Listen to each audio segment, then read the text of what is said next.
Bentornati al nuovo appuntamento con le previsioni meteo. Siamo tornati per vedere un attimo come andrà ad evolversi l'evoluzione meteo in questi prossimi giorni. Come vedete, l'alta pressione sarà protagonista nel corso dei prossimi giorni con stabilità netta. Ultimi fenomeni nel corso della nottata di martedì all'estremo sud, ma nulla di che per quanto riguarda le temperature, invece caleranno bruscamente. Vi segnalo però come fino al 24 del mese assisteremo a questo profondo ciclone atlantico sull'Europa occidentale, che poi a partire dal 23-24 in poi andrà a scatenare una serie di più perturbazioni fino alla fine del mese. Pensate, questa è una tendenza che viene ufficializzata e confermata da tutti i modelli su gran parte del nord Italia e sul versante tirrenico, mentre il sud vivrebbe una situazione più anormale con caldo anomalo.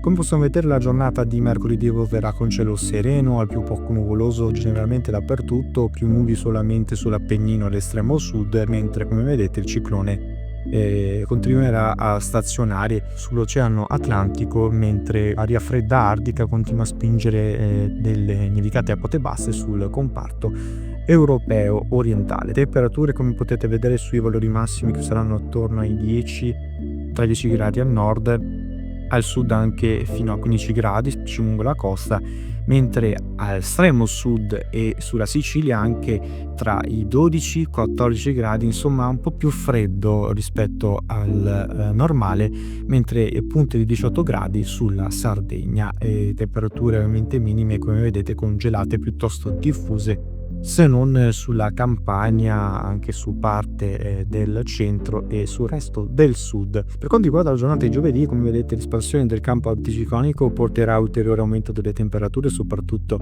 sulle regioni del sud, tra i 15 e i 17 gradi.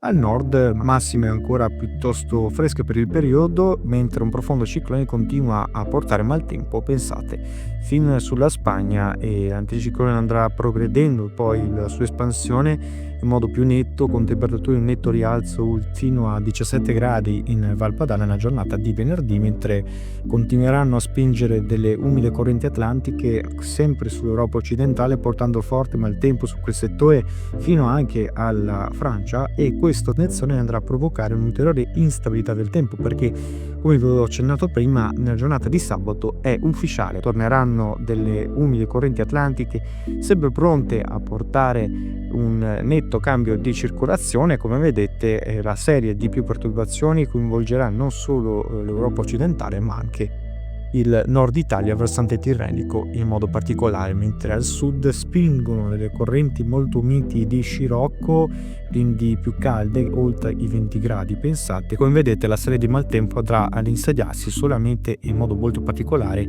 sul nord-est vicinale, in modo particolare sulla Liguria, sull'Alta Toscana. Il settore più colpito sembra essere il Friuli, e poi, come vi avevo accennato prima, le aree, come vedete, in rosso. Meno favorito invece il centro Italia, se non qualche piovasco passeggero sul versante tirrenico e anche, come vedete, sulle coste della Puglia, ma in generale non assisteremo a brutto tempo sul resto dell'Italia. Questa situazione, ovviamente, una condizione meteo che andrà confermandosi sempre più giorno dopo giorno. Continuate a seguirci.